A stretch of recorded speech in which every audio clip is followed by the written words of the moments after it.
We are here at the Smoking Dogs Film Studio with the critically acclaimed filmmaker and artist John Akomfrah. Some of his most recent artwork, including Vertigo Sea, is currently touring the United Kingdom, and I'm very happy and fortunate to have the chance today to talk to him about the various things and themes that his artwork animates, focusing in particular on questions around borders, migration and the sea. This is Border Talks, and I'm Maurice Stierl. So I had the pleasure to experience Vertigo Sea in Cornwall.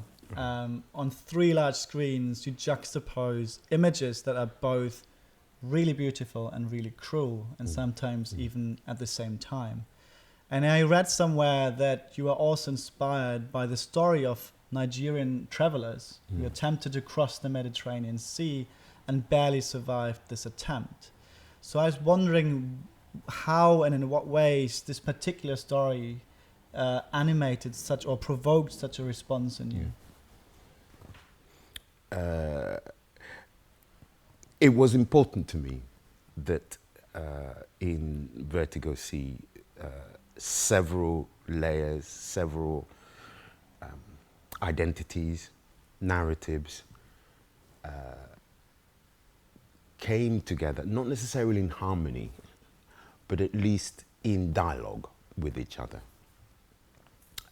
But central to that is always this question of what will be the catalyst. And for me, the catalyst was listening to this young Nigerian talk about migrating to Europe.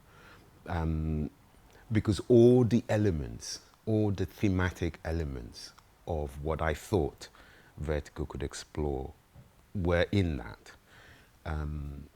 He talked about trying to cross the sea, and you could hear in his voice this sudden realization that he was both in an overwhelming space which is terrifying, but also the space of a possible freedom, right? So you need to get onto the boat because you want to get somewhere, but in order to get to this somewhere, you almost have to do this Homeric thing of going through the land of death, you know. And so that was important. But the second thing which he said that sort of was interesting was he described the experience of being shipwrecked. And as he described it, you could tell that he, for the first time possibly in his life, had understood that there were forces, should we say, larger than him, that there were forces that somehow underwrote the possibility of either success or failure, because the failure is central to this as well, of his journey. And I suddenly realized that in a way, this is a kind of recurring motif for several other protagonists, subjectivities, identities that have embraced this journey. Because at some point, whether you're an enslaved African in the 18th century or someone trying to escape from Vietnam after the fall of Saigon, or an Algerian political prisoner who is being caught by the French Secret Service in the 50s, all of them at some point would have to face this question of an encounter with the sea which could prove fatal. And the fatality, I suppose, is defined partly by whether you have any choice in this journey or not. Most of them don't. If you're an enslaved African, you don't.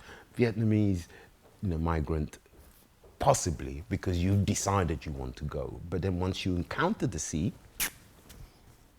it's in the lap of the gods, And all of that was in that young Nigerian man's interview. So that's why it was so central to what I wanted to do and why I used it in the beginning. Vertigo Sea premiered last year in 2015, and that year was also a year of incredible sea migration to Europe. So more than 1 million people are said to have crossed the Mediterranean to reach Europe. And of course, many did not make it. 3,700 people are known to have died. And they're amongst over 10,000 people who have died only in the last 2.5 years.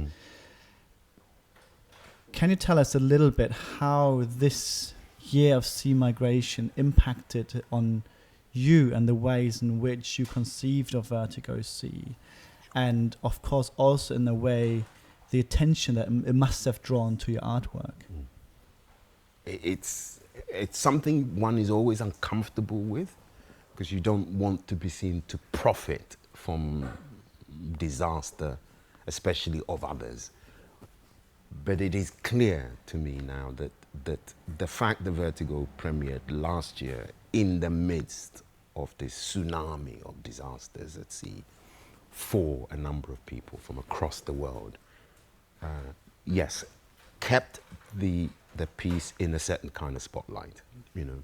And in some ways that was something both planned and anticipated, because I had been trying to make something on this theme since 2007. In 2007, we were going to get on a boat with West Africans, young West Africans, who we would have walked with from Mali, maybe Nigeria to Mali, and then to Libya, and then cross the... We were going to do that.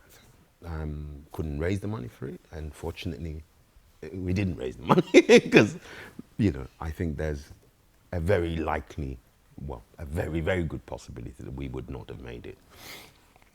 So I had been thinking since then about trying to do something which drew attention to this question of migration. And the fact that it was last year was really important as well for me, because if you'd followed it, if you'd followed the narrative, you could tell that we were beginning to get to a point of critical mass, you know.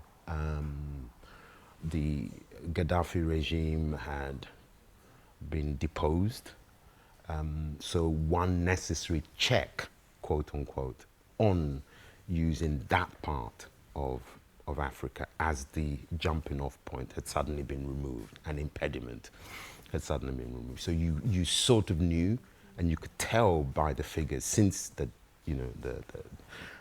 military intervention in Libya, that things were beginning to go up. And it was clear that there were no necessary safety nets in place either, you know. So with an increased migratory pattern, impulse,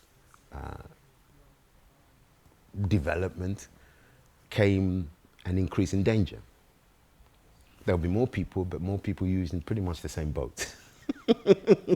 Pretty much the same boats, which weren't safe 10 years ago when we were going to try to do it, and they certainly are not safe now. So my hope is that the piece would somehow complete itself at a time when there was some discussion on this question. As a way of trying to kind of humanize the narrative a little bit, you know, because by then we'd got used to a lot of sort of rent-a-gob idiots on television and tabloid newspapers referring to people as animals and cockroaches. You know, that language of dehumanization had taken effect, and it seemed necessary to find a way of, if not halting it, at least offering a skeptical mirror to that language, you know. So yeah, the fact that it happened in 2015, which was a year of critical mass, was partly fortuitous, but also anticipated on our part. And I'm very glad that we managed to finish it, because it was touch and go. You know, we may not have finished it. It was very touch and go, but I'm glad we did, because I think in a small way, it helped transform elements of the debate. You know, these are national debates that went all the way up to the Brexit vote, you know. So the extent to which we were successful is clearly open to question.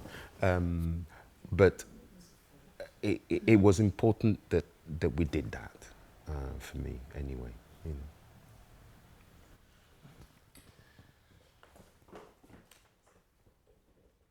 Wow, that's an interesting way of looking at it. Anyone who's leaving is also leaving because they want something to happen, right? Two things to happen. Well, first they want to end something in that space in which they're in, and they're projecting onto an elsewhere the possibility of cessation to that thing. In other words, there is a kind of utopian yearning which underpins the project of migration. And that's not what you hear when people talk about it, you know. And these two recognitions seem to me to get us out of this bind of neoliberal hegemony, where people are both responsible for their own actions and yet are the cause of other people's. It's a weird logic, but that's usually what it means, you know. So yes, they are responsible for themselves, but if they make a choice to go somewhere to better themselves, and then they're vermin or a problem or blah, blah, blah, blah, blah, blah, blah. So yes, you can see how that might talk to a discourse of rebellion, because absolutely everyone who leaves in a very Camus-like way is a rebel who's saying no to somewhere. So I'm really interested to learn more about how you put past forms of transatlantic slave trade in context on juxtaposition with contemporary forms of sea migration. And I asked that in particular with contemporary dominant discourse in mind that you just referred to as well, where political elites have also drawn from imaginaries of colonial times. For example, when blaming the so-called smugglers or traffickers, as they're quite conveniently called. So, for example, the Italian Prime Minister Renzi referred to smugglers as the slave traders of the 21st century. One of the things that brings, in a way, my project and your project together is around this question of the border. And the border has a relation to your question in two specific senses. Part of what my project has been about is trying to, in some ways, erase certain kinds of borders. Borders that delimit and prescribe the correct ways in which identities or events can be brought together in something. I'm for the blur. I'm about trying to blur these boundaries and borders because I think more resonance comes out of things talking to narratives conversing with each other than not. So here is an instance that you referred to with Renzi, invoking a period and a moment from the past, which does the thing that I think we don't want to do with historical narratives, which is to take them out of a certain place, initially denude them of historical significance by having them as metaphors and symbols, placing them in a situation where they then have political efficacy because they come in as neutral, as innocent, references to the past. Well, actually, the insistence rather on having historical resonance is precisely to denude things of this innocence. To say that, well, they don't lose their historical values simply because you invoke them in one space and remove, you know, I mean, because the narratives and mechanisms that made possible enslaved Africans and the impulses behind it are not dissimilar to impulses and narratives you find in existence now. Not because the villains are somebody outside of us, Europe, blah, blah, blah, but precisely because it is always part of us. We are involved in this drama. It's not, we're not like just innocent bystanders. You know, you agree with a whole bunch of Europeans to go and bomb a certain place and regime change. People start to suffer, and when they start to suffer, they want to leave.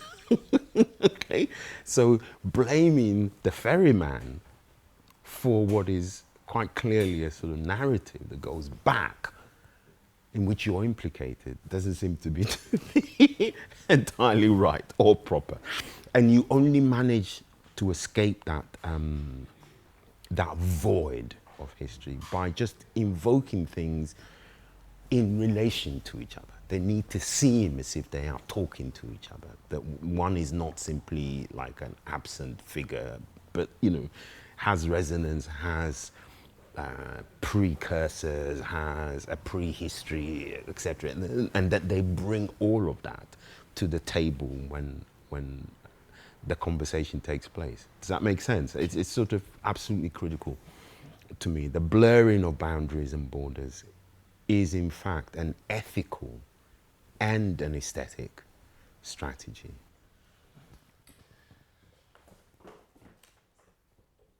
I mean, it's a big internal conversation, first about whether to ask some of the families for these images, and then once you had it, whether to use them or not, you know, because there is the possibility that all one is doing is participating in a certain kind of pornography of dehumanization. My take is part of the political project of annihilation of these people is a disappearance of them, is an erasure, you know, and a kind of forcing into position a narrative of amnesia in which they never existed. That was the project. Throw them out to sea, they disappear, they didn't exist. So this act of using the images is part of an act of exhumation for people who will never be exhumed practically, literally again. They are gone. And so one way in which, you know, one does this project that I love so much in other activists, theorists, novelists, you know, the kind of Primo Levi project is you say something has gone, and I want to have now a language of mourning and elegy, which is not just a poetic language, but has a certain political efficacy. And part of that political efficacy is to say to power, you thought they disappeared. Well, think again, because they're back, you know?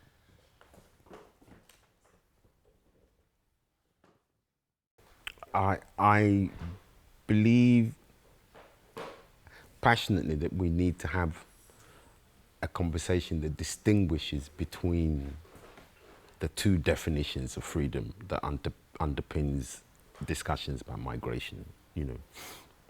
You see, no one asks this question about capital. No one asks this question about money or goods. Can goods move? Well, of course. I mean, that's just accepted as natural. People, oh, well, you know, so it's okay for Vietnamese pineapples to be in London. It's okay for Malaysian mangoes to be here, Nigerian yams, but not Malaysians, Vietnamese, or Nigerians. And there's something wrong with that neoliberal logic, where people make goods, services, commodities more important than human beings. I'm about trying to reverse that logic. I'm about trying to reverse that. It's about how one describes the world and what you think is of value in the world. And I refuse to take part anymore in this discussion where goods, as I said, cargo, currencies, debt, anything else is free to move around the world with no borders, which seems to be what just about every advanced capitalist government would like. Things to just move around. No one constraining it at all, except people. People, well, no. I'm not gonna take part in it anymore. I think it's a kind of stupid and facile discussion, to be honest. Is that okay? Thank you very much. No worries.